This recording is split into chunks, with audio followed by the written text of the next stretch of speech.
예수님을 만난다고 다 똑같이 만나는 것은 아닙니다. 어떻게 만나는가에 따라서 만남 자체가 완전히 달라질 수 있고 심지어 인생 역시 완전히 달라질 수 있습니다. 예수님을 만나서 변화되고 새 사람이 될 수도 있지만 예수님을 만났더라도 전혀 변화가 이루어지지 않고 오히려 완고하게 되고 심지어 역사에까지 오명을 남기는 경우도 발생할 수 있습니다. 그런 대표적인 경우가 이 바리새인들과 대제사장들 그리고 빌라도와 헤롯이 그 경우에 해당하는 거죠. 이 변화되고 새 사람 되는 만남을 가져야 합니다. 축복이 되는 만남을 가져야 하지 이 재앙이 되는 만남이어서는 결코 안 됩니다. 오늘 말씀은 예수님이 제자들과 함께 길을 가시던 중에 나면서부터 맹인된 사람을 만나시고 그 사람을 고치시는 사건을 보여주고 있습니다. 주님과 이 사람의 만남은 단순히 나면서부터 맹인이었던 사람의 눈을 뜨게 하는 차원이 아니라 이 사람이 참된 축복으로 나아가게 되는 그런 만남입니다. 이 맹인처럼 주님과의 만남이 축복으로 이어지는 만남 되시기를 원합니다. 그렇다면 과연 이 축복으로 이어지는 만남이 어떠한 특징을 가지고 있는가? 이제 말씀을 차근차근 살펴보면서 함께 귀를 기울이도록 하겠습니다. 자, 축복으로 이어지는 만남의 특징 첫 번째 한번 따라할까요? 예수님처럼 보게 하옵소서. 예수님처럼 보는 것이 축복으로 이어지는 만남의 굉장히 중요한 특징입니다. 예수님이 길을 가시던 중에 날 때부터 맹인이었던 사람을 만나셨습니다. 제자들이 이 사람을 보고는 즉각 이렇게 질문을 합니다. 2절 랍비어부터 함께 읽도록 하겠습니다. 랍비어, 이 사람이 맹인으로 난 것이 누구의 죄로 인함이니까? 자기니까 그의 부모니까? 유대인들은 신체에 장애가 있다든지 어떤 질병에 걸리게 되면 그게 누구의 죄 때문인지 따져 묻곤 했습니다. 왜냐하면 유대인들은 죄와 고통 사이에 아주 밀접한 관계가 있다. 이 죄의 결과로서 질병이나 장애가 온다고 아주 굳게 믿고 있었기 때문입니다. 이 본질적으로 고통은 죄로부터 비롯된 것이 맞습니다. 왜냐하면 하나님께서 처음 세상을 창조하실 때에 고통과 질병과 죽음을 창조하신 적이 없어요. 이것은 죄로부터 비롯된 결과인 것이 맞아요. 다윗 역시 시편 103편 3절에서 그가 내 모든 죄악을 사하시며 내 모든 병을 고치시며 라고 노래를 하면서 이 죄와 질병을 서로 연결시키고 있는 것을 우리가 볼 수가 있습니다. 따라서 근본적으로 본다면 죄가 바로 질병을 유발한다. 틀리지 않은 말입니다. 제자들의 질문은 바로 이런 유대 사회에 있던 이 일반적인 통념을 따른 것이고 그러한 통념을 그대로 반영을 하고 있었던 겁니다. 자, 하지만 주님은 제자들의 질문에 대해서 전혀 예상하지도 못한 답변을 주십니다. 함께 3절 보도록 하겠습니다. 시작. 예수께서 대답하시되 이 사람이나 그 부모의 죄로 인한 것이 아니라 그에게서 하나님이 하시는 일을 나타내고자 하심이라. 자, 주님은 이 맹인이 나면서부터 맹인된 것이 누구의 죄도 아니다. 죄와 결부시키시기를 거부하고 계시죠. 오히려 이 사람이 맹인이 된 것은 그에게서 뭘 나타내려고 하시는 것이다? 하나님이 하시는 일을 나타내고자 하십니다. 다시 말해서 주님은 어떤 일이나 사건을 보실 때, 사람을 보실 때에 거기에서 하나님이 계획하시고 하나님이 하실 일을 보신다는 거예요.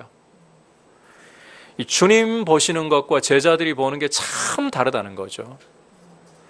제자들은 사람을 볼 때 이 사람이 누구 죄 때문에 이렇게 되었습니까? 상당히 시선이 부정적입니다. 말을 던져도 남의 가슴에 상처를 내놓을, 가슴을 쫙 찢어버릴 이런 말을 하고 있습니다. 하지만 주님은 똑같은 사람을 보시더라도 그 안에서 하나님이 하실 일, 즉 하나님의 가능성을 보고 계시는 거예요. 판단 기준이 완전히 다르다는 거죠. 제자들의 판단 기준은 그들이 자라온 사회가 가지고 있는 이 통념이나 그들이 자라면서 가져왔던 그런 경험들, 이런 것들로 주로 이루어져 있어요.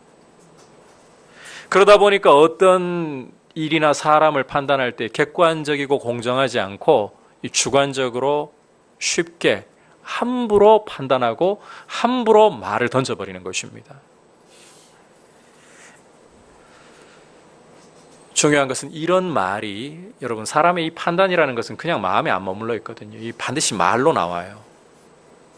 중요한 것은 이런 말이 상대방에게 씻을 수 없는 고통과 깊은 상처를 남기고 분노를 남기는 이런 영향을 끼친다는 것입니다.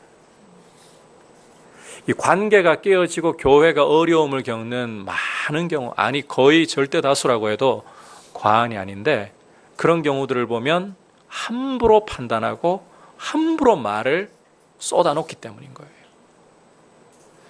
특히 문제가 있으면 죄지어서 그렇다. 죄를 회개 안 해서 그런 문제가 계속 있는 거 아니냐. 우리는 제자들처럼 너무 쉽게 비난적으로 사람들을 판단하고 말을 함부로 합니다. 따라서 여러분, 우리는 우리의 판단과 말에 재갈 물릴 필요가 있어요. 참 중요한 문제예요. 이에 반해서 우리 주님은 아무도 스스로 판단하시지를 않아요. 5장부터 줄곧 보아온 것처럼 주님은 아버지께서 보여주시는 대로, 아버지께 듣고 배우신 대로 철저히 순종해서 판단하고 말씀하시는 거예요. 따라서 주님의 판단에는, 그 말씀에는 결코 불의가 없고 말씀이 진리대로만 되는 것입니다. 우리도 주님 보시는 것처럼 볼 수 있기를 축복합니다. 그렇게 되려면 한번 따라 합시다. 나는 죽고 내 안에 그리스도께서 사셔야 합니다. 내가 죽고 내 안에 그리스도께서 사셔야만 우리의 마음의 판단과 입술의 말이 주님을 닮아가게 되는 거예요. 좀 쉽게 말씀드려서 나를 날마다 부인하고 십자가 앞에 우리가 매일 서서 십자가를 붙들면서 내 옛사람, 그 정과 욕심, 이 십자가에 이미 못 박아버렸고 나는 죽었습니다. 이제 내 안에는 그리스도께서 사십니다. 이 선포를 하면서 여러분, 거기에서 한 걸음 더 나아가서 우리의 마음 가운데 말씀을 자꾸 채워 넣어야 되는 거예요. 주님의 말씀이 우리 안에 가득 차게 되면 우리의 이 보는 눈이 바뀌기 시작하고 판단이 달라지기 시작해요. 우리의 입술의 말이 바뀌기 시작하는 거예요. 주님의 말씀이 우리 안에 가득하다는 것은 성령으로 충만하다는 말이에요. 성령으로 충만하고 말씀이 우리 마음을 가득 채워서 주장을 해야 우리가 주님 보시는 것처럼 보고 사람을 판단하고 사건을 판단해도 정죄로 나아가지 않고 바르게 판단하고 우리 입술이 살리는 말을 할 수 있게 되는 것입니다.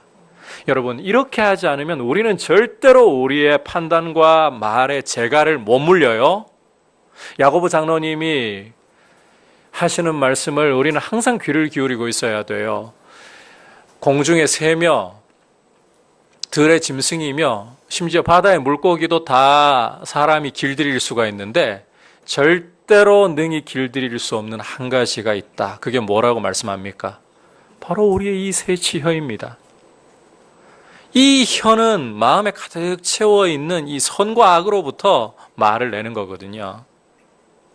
절대로 그냥은 길들여지지 않아요.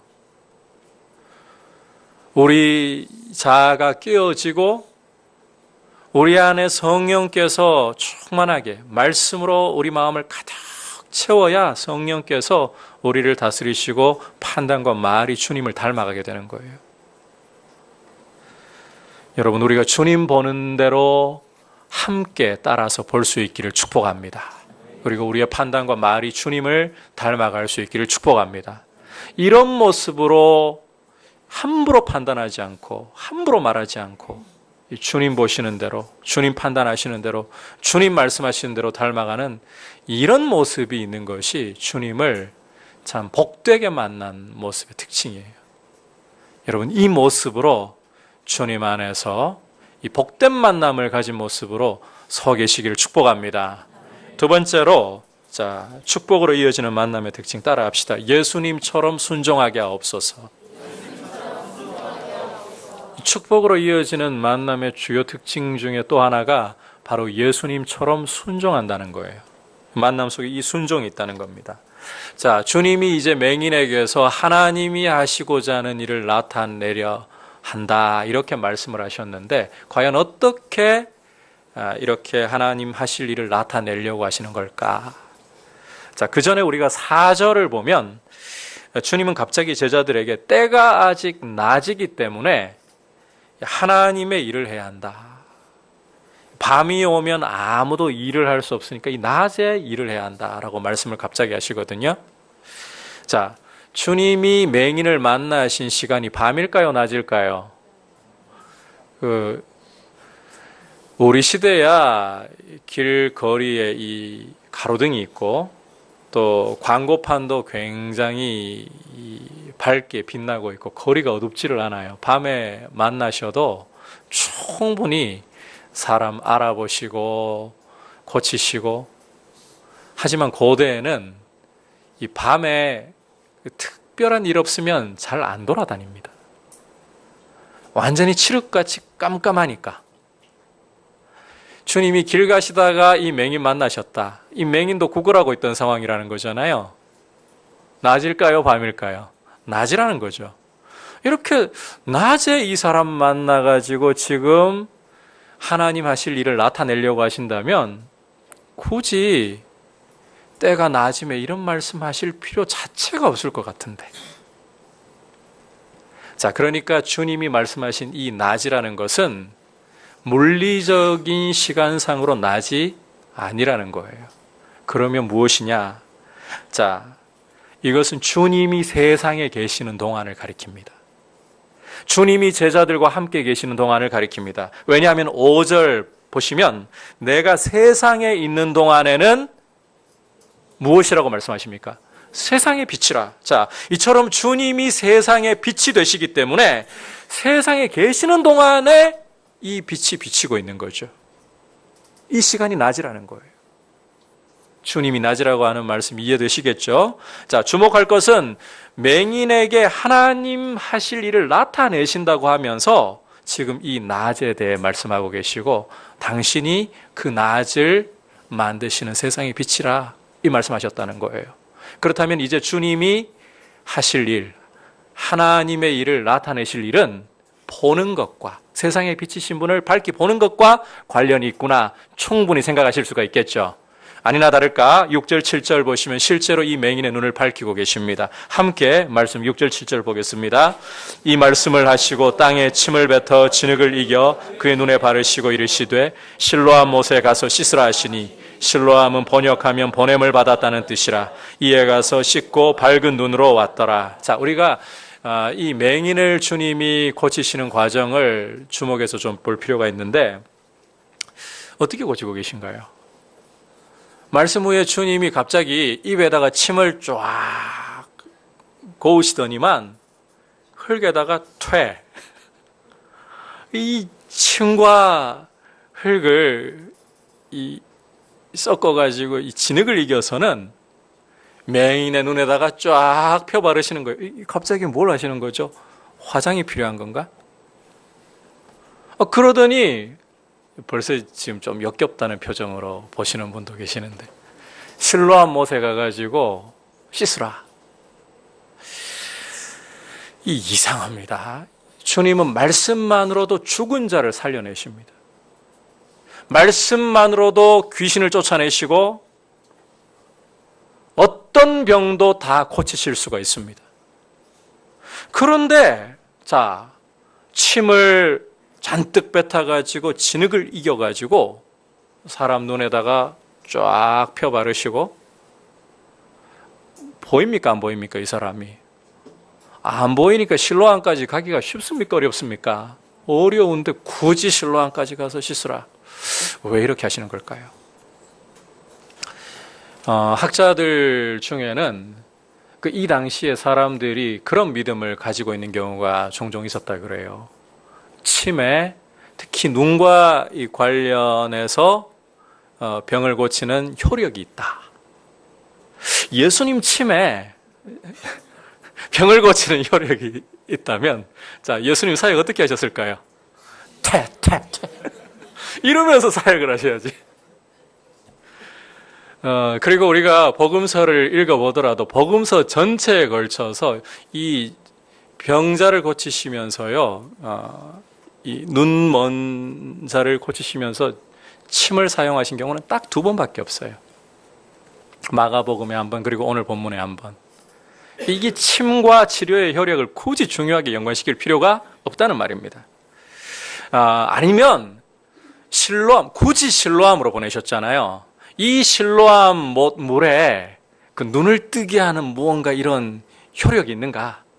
베데스다처럼 혹시 천사가 내려와가지고 물을 동하는 그런 순간이 오면 뛰어들어가면 눈이 번쩍 떠진다, 이런 효력이 있는 건가? 자, 그럴 것 같으면 이 실로암 주변에 그 고대에는 그 현대보다 이 맹인들이 많을 수밖에 없어요. 왜냐하면 먼지가 참 많잖아요. 특히 팔레스타인 지역은 먼지가 많아요.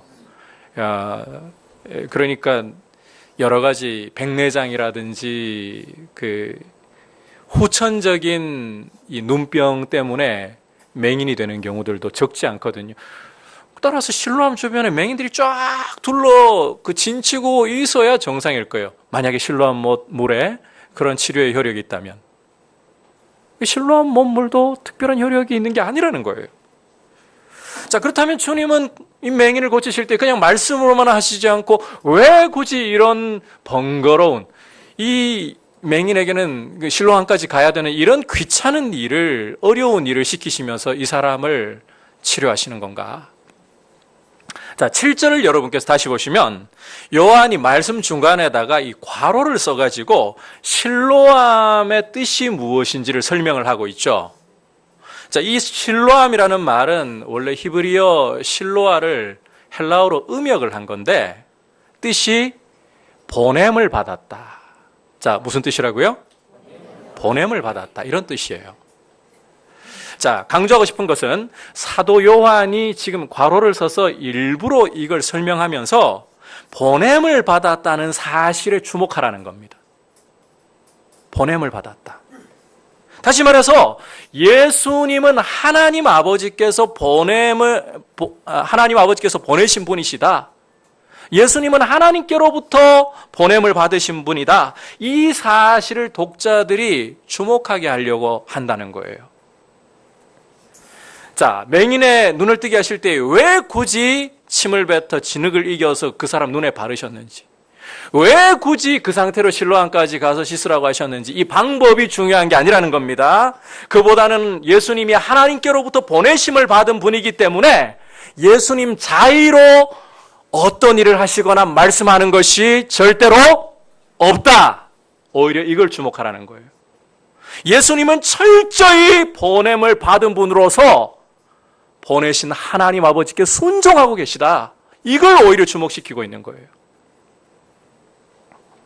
앞서 사람을 판단하시고 말씀하시는 부분에서도 우리는 예수님이 절대로 자기 스스로 판단하고 말씀하시는 것이 아니라 하나님 아버지께 보고 배우신 대로 그렇게 판단하고 말씀하신다는 것 들었습니다. 마찬가지로 지금 주님이 하시는 행동은 우리로서는 다 이해가 안 돼요. 왜 이렇게 하셨을까? 이 의미를 다 해석할 수 없어요. 하지만 분명한 사실은 이 모든 이상한 행동처럼 보이는 이 모든 행동들은 주님이 자의로 하시는 게 아니라 보내심을 받은 분으로서 보내신 하나님께 철저히 순종하고 계시는 것이다. 이 사실을 주목하라는 거죠. 자, 그렇다면 이제 예수님이 하라고 하시는 대로 따라하고 예수님이 말씀하시는 대로 순종하면 어떤 일을 하는 걸까요? 이것은 예수님을 보내신 하나님 아버지를 따라가는 것이고 하나님 아버지의 말씀에 순종하는 것이 되는 것이죠. 자, 그 다음에는 어떤 역사가 벌어질까요?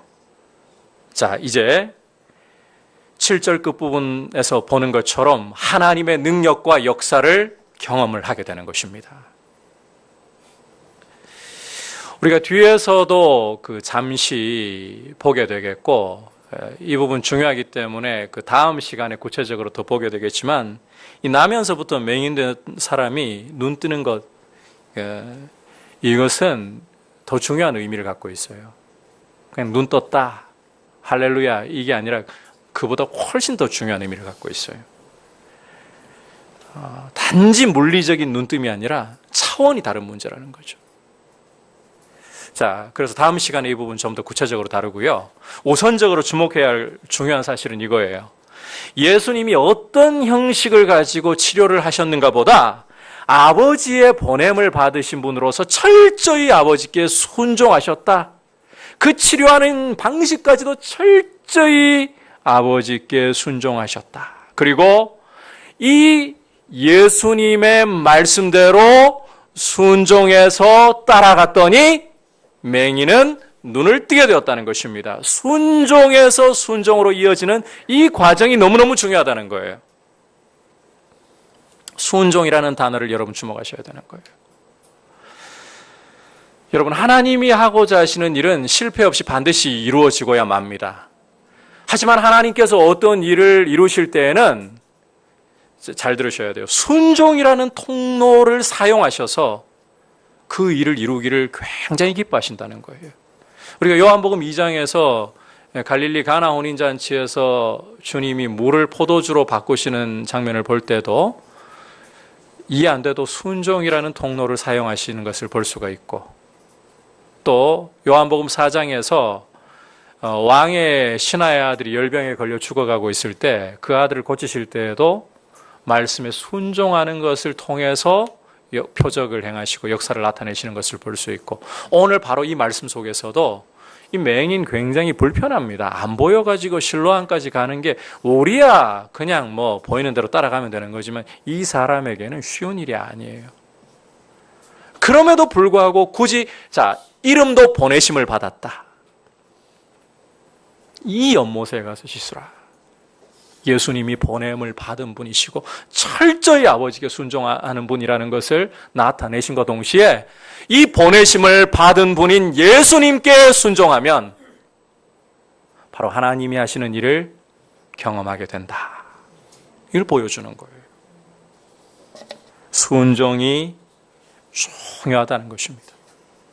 여러분, 보내심을 받은 분께 보내심을 받아 순종했더니 눈을 뜨고 하나님의 역사를 보았습니다.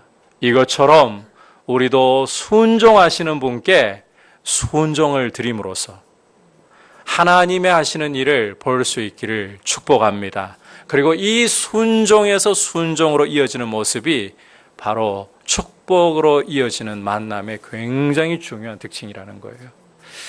지난 시간에도 굉장히 강조를 했습니다마는 우리 민들레 교회가 어떤 말씀을 주시든지 간에 주님의 말씀이기 때문에 순종하는 교회가 되기를 원합니다. 그렇게 되어야 돼요. 여러분, 구약의 선지자들을 보면 하나님의 선지자로 세움을 받았다는 게 때로는 그냥 그 선지자의 직분을 할 수만 있으면 벗어 던지고 싶을 정도의 고통이 따랐습니다. 이사야 선지자 같은 경우는 조국이 바벨론에게 멸망을 당해 포로로 끌려가는 것을 예고하기 위해서 아직 오지도 않은 일이에요. 하지만 그런 일을 예고하기 위해서 자기가 벗은 몸으로 다녀야 돼요. 이런 말씀 받고 싶겠습니까? 벌거벗고 예언을 하라. 사람들이 이해가 되나요? 갑자기 그것도 이사야 선지자는 왕궁에서 활동하던 선지자입니다. 벌거벗고 갑자기 예언을 해요. 갑자기 미쳤나? 이런 소리 들을 수밖에 없어요. 그런 말씀을 받았을 때 순종하기가 쉬워서 순종하는 걸까요? 에스겔 선지자는 바벨론에 의해서 장차 나라가 멸망할 뿐만 아니라 이스라엘 백성들이 가장 소중하게 여기던 성전, 삶의 중심이던 성전, 이게 철저히 무너지고 폐허가 될 것을 예언해야 되는데 하나님이 그 아내를 쳐서 죽이셨어요. 그런데 자기 아내의 죽음을 두고도 슬퍼할 수도 없어요. 통곡도 하지 말라 하셨기 때문에. 예레미야 선지자는 자신의 조국이 바벨론에 의해 멸망하기 때문에 바벨론에 항복하는 자는 산다. 이게 당시 사람들한테 매국노죠. 이런 예언을 하니까 아나돗 고향 사람들이 이 예레미야 선지자를 죽이려고 혈안이 되어 있어요. 너무 힘들어가지고 아무 말도 하지 않으리라. 그런데 하나님의 말씀이 속에서 불타올라 버리니까 안전하고 안 돼요. 여러분, 이런 선지자들의 모습을 보십시오. 과연 말씀이 듣기 좋아서 전하기 편해서 이런 말씀을 받았고 이런 말씀을 전했던가요? 아니죠. 그것이 주님의 말씀이기 때문에 순종하지 않을 수 없고 전하지 않을 수가 없는 거예요. 우리는 하나님의 말씀을 함부로 가려서는 안 됩니다. 오늘 말씀은 참 듣기가 좋고 아멘이 절로 터져 나와. 이런 말씀은 기억하는데요. 여러분, 우리가 듣기가 딱딱하고 싫어도 죄를 지적하고 정신 똑바로 차리고 사세요 이렇게 하다가는 주님이 다시 오시는 날에 주님 앞에 설 분명한 자세가 되어 있는 건지 정신 차리세요 이러면 솔직히 별로 안 듣고 싶잖아요. 하지만 그런 말씀이라도 주님 말씀이라면 들어야 되는 거예요. 어떤 말씀을 하시든지 주님의 말씀이라면. 여러분, 우리 민들레 교회에서요, 여러분 듣기 편한 말씀 선포될 거라고 생각하신다면 그 기대 꺾고 오셔야 돼요. 강해 설교를 하는 이유도 목사가요, 사실 저 이 강해 설교가 힘들어요. 특히 요한복음 이 강해 설교는 제가 피하려고 하다가 결국 한 거예요.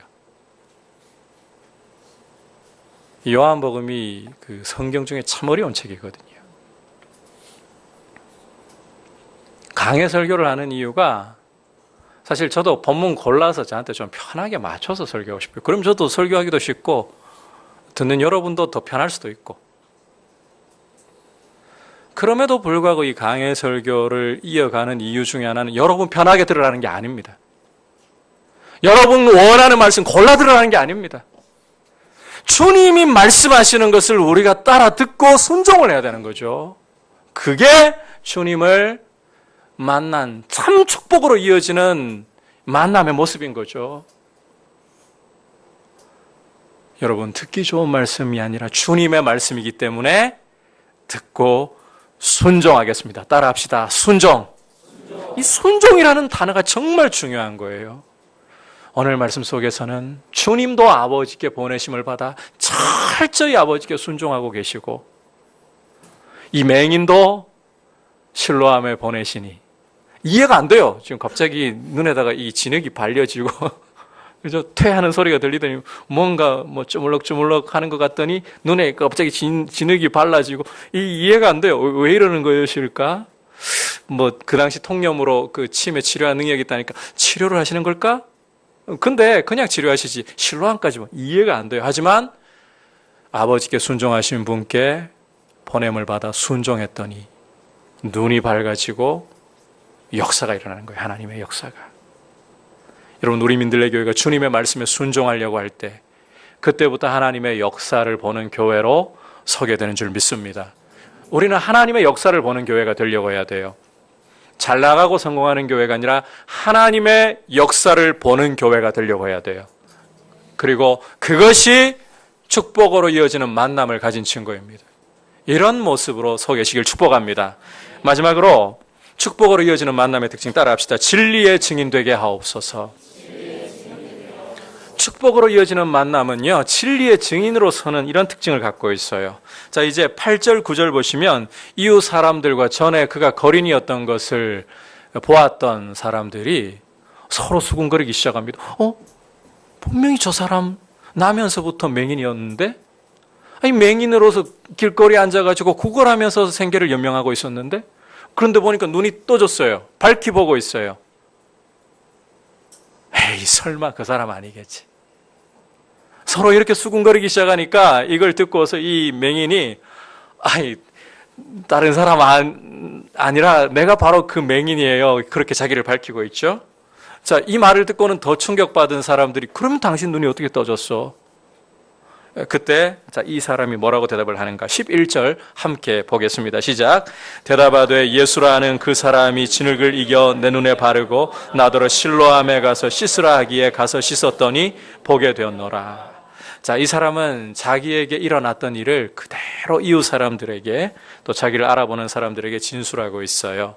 사실 이 장면만 보면 과연 이 사람이 눈 뜬 것 외에 무슨 특별한 일이 더 일어났을까? 아직은 구체적으로 보이질 않습니다. 하지만 여러분께서 이 9장 전체의 말씀을 읽어보시면 이 사람이 눈을 뜬 날이 하필 안식일이에요. 안식일 날 눈 떴으니까 무슨 일이 벌어진 걸까요? 노동이 일어난 거겠죠. 치료의 행위가 따르는. 그래서 공회에 끌려가요.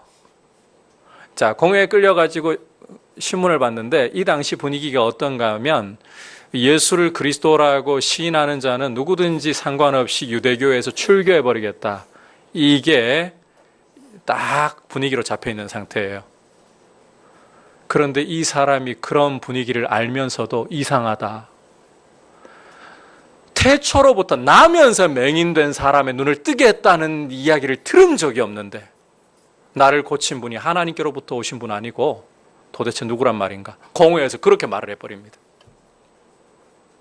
유대교에서 출교를 당하면요, 사회에서 아웃이 된 거예요.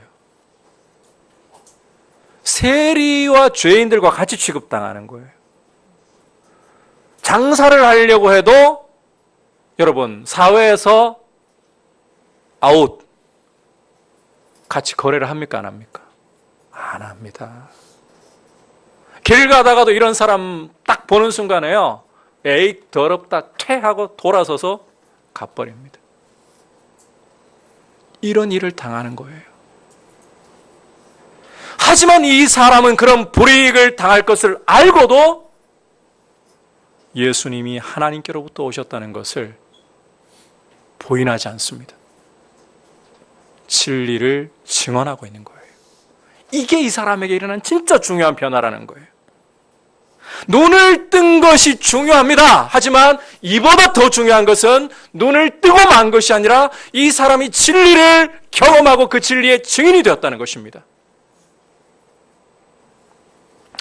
여러분, 교회에 출석하고 있는 분이라면, 그리고 또 출석을 하지 않아도 어떤 질병이라든지 굉장히 어려운 일을 만나가지고 마음이 가난해진 분들이라면 예수님의 능력을 경험하고 싶은 그런 마음 다 있습니다. 그래서 또 교회를 오게 되기도 하고요. 그리고 실제로 교회에 와서 예배 드리는 중에 말씀을 받고 또 기도하는 가운데에 병이 떠나가기도 하고 문제가 해결되는 일들을 경험하기도 합니다. 실제 경험할 수 있습니다. 그런데 여러분, 중요한 것은 병 고침을 받았느냐, 문제가 해결되었느냐, 이게 전부가 아니라는 거예요. 만약에 예수님의 능력을 경험하고서 그걸로 끝이 나버린다면 차라리 능력을 경험 아니함만 못합니다. 왜냐하면 심판의 날에 주님 앞에 섰을 때에 주님이 물어보실 때에 변명할 말이 없어요.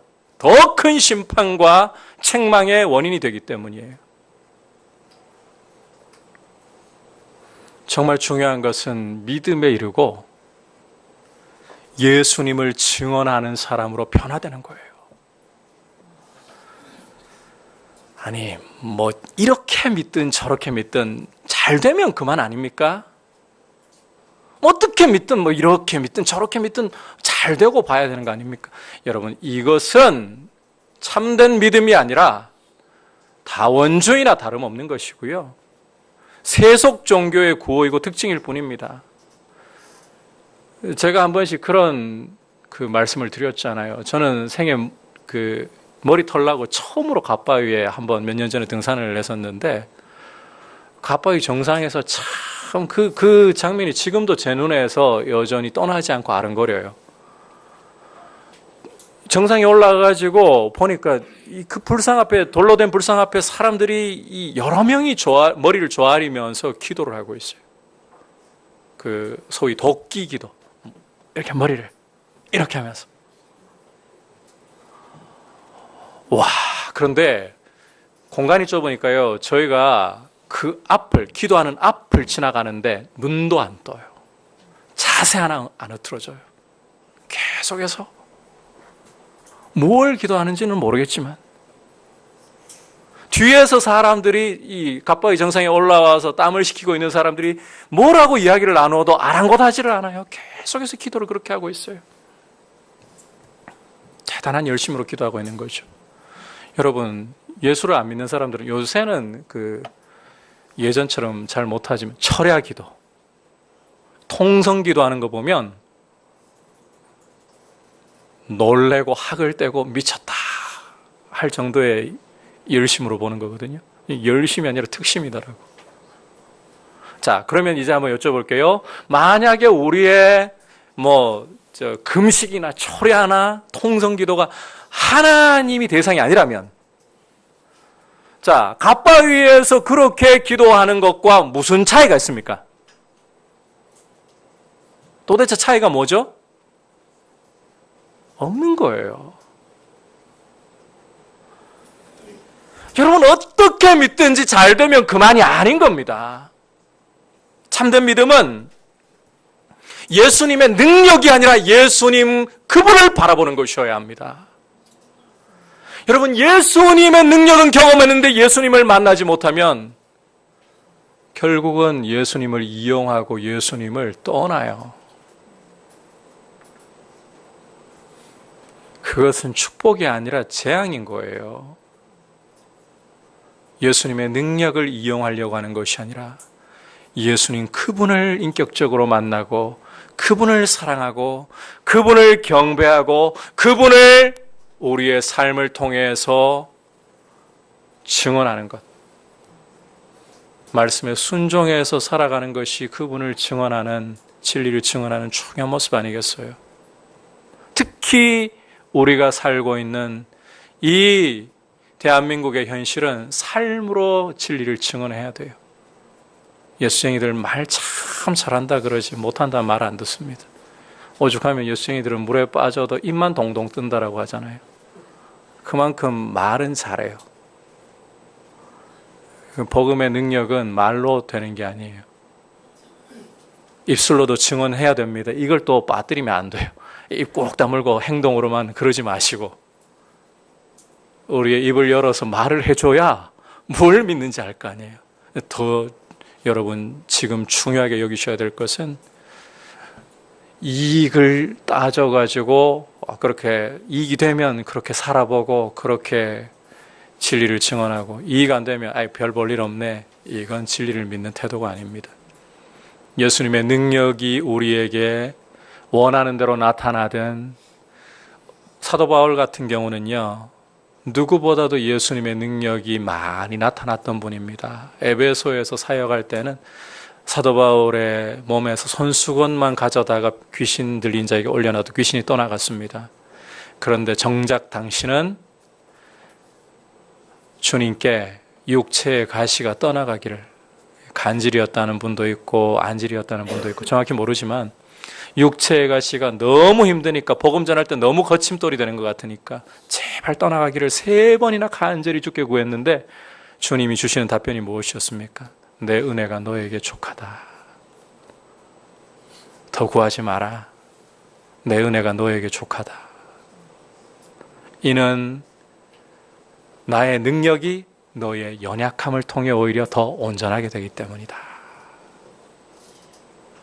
능력보다 예수님 자신이에요.